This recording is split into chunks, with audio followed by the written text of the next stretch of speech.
بسم اللہ الرحمن الرحیم۔ السلام علیکم ورحمۃ اللہ وبرکاتہ۔ بنی اسرائیل میں ایک مالدار شخص تھا۔ اس کے چچا زاد بھائی نے بطمع وراثت اس کو قتل کر کے شہر کے باہر پھینک دیا اور خود صبح کو اس کے خون کا مدعی بن کر واویلا کرنے لگا۔ لوگوں نے حضرت موسیٰ علیہ السلام سے عرض کیا کہ آپ دعا فرمائیں کہ اللہ تبارک تعالیٰ اصل بات کو ظاہر فرمائے۔ اس پر خدا کا یہ حکم ہوا کہ ایک گائے ذبح کرو اور اس گائے کا ایک ٹکڑا اس مقتول کو مارو تو مقتول زندہ ہو کر خود ہی بتا دے گا کہ اس کا قاتل کون ہے۔ لوگوں نے یہ بات سن کر حیران ہو کر پوچھا، کیا یہ مذاق تو نہیں؟ حضرت موسیٰ علیہ السلام نے فرمایا، معاذ اللہ، کیا میں کوئی ایسی فضول بات کروں گا؟ میں بالکل صحیح کہہ رہا ہوں۔ لوگوں نے پوچھا، تو پھر فرمائیے گائے کیسی ہو؟ حضرت موسیٰ علیہ السلام نے فرمایا، خدا فرماتا ہے کہ نہ تو بہت بوڑھی ہو اور نہ بالکل نوعمر، بلکہ ان دونوں کے بیچ میں ہو۔ لوگوں نے کہا، خدا سے یہ بھی پوچھ دیجئے کہ اس کا رنگ کیا ہو۔ فرمایا، خدا فرماتا ہے کہ ایسی پیلی گائے ہو جس کی رنگت ڈبڈباتی اور دیکھنے والوں کو خوش کر دینے والی ہو۔ لوگوں نے پھر کہا کہ گائے کی ہر حیثیت کے متعلق ذرا تفصیل کے ساتھ پوچھ دیجئے، ایسا نہ ہو کہ ہم سے کوئی غلطی ہو جائے۔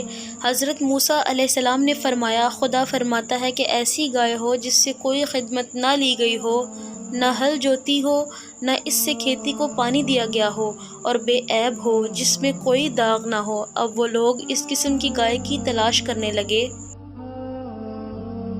مگر ایسی گائے کا ملنا بڑا مشکل تھا۔ ہاں، ایک گائے کے متعلق انہیں پتہ چلا کہ وہ گائے ان صفات سے موصوف ہے۔ وہ گائے ایک یتیم بچے کی گائے تھی۔ اس کا قصہ یہ تھا کہ بنی اسرائیل میں ایک صالح آدمی تھا جس کا ایک چھوٹی عمر کا بچہ تھا اور اس کے پاس سوائے ایک گائے کے بچے کے کچھ نہ رہا تھا۔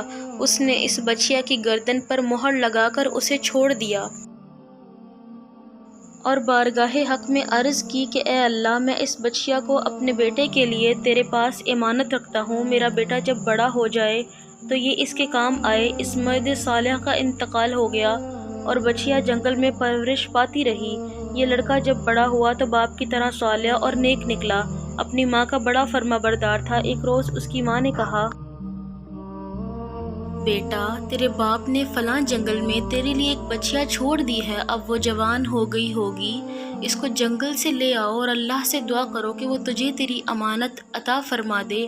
چنانچہ وہ لڑکا جنگل میں پہنچا اور اپنی گائے کو دیکھ کر ماں کی بتاتی ہوئی نشانیاں اس میں پا کر اسے پہچان لیا اور خدا کی قسم دے کر اسے بلایا تو گائے فوراً حاضر ہو گئی۔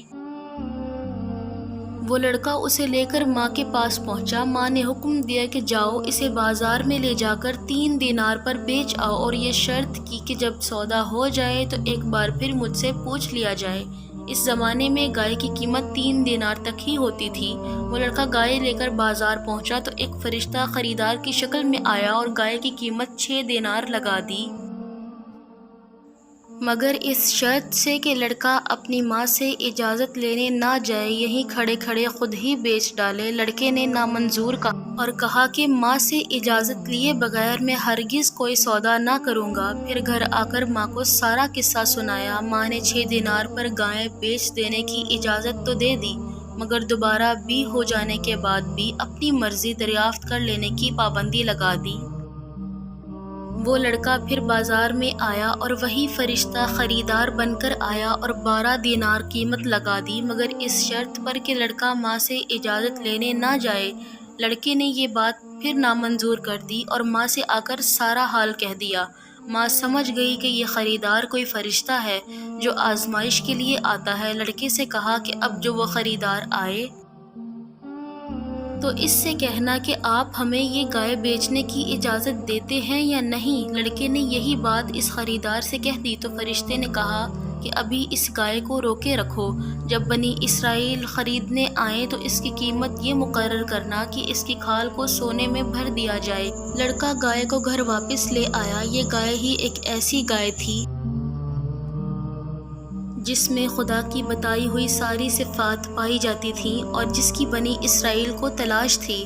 چنانچہ بنی اسرائیل کو اس گائے کا پتہ چلا تو مکان پر پہنچے تو اس گائے کی قیمت یہی مقرر ہوئی کہ اس کی کھال کو سونے سے بھر دیا جائے، اور حضرت موسیٰ علیہ السلام کی ضمانت پر وہ گائے بنی اسرائیل کے سپرد کر دی گئی، اور بنی اسرائیل نے اسے ذبح کر کے اس کے گوشت کا ایک ٹکڑا اس مقتول کی لاش پر مارا تو وہ زندہ ہو کر کہنے لگا کہ مجھے میرے چچا زاد بھائی نے قتل کیا ہے۔ چنانچہ قاتل کو بھی اقرار کرنا پڑا اور وہ پکڑا گیا۔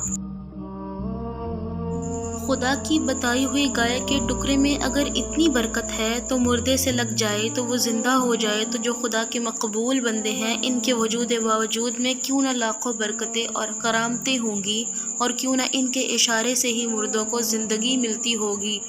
دوسرا سبق یہ حاصل ہوا کہ ظالم لاکھ چھپا کر ظلم کر لے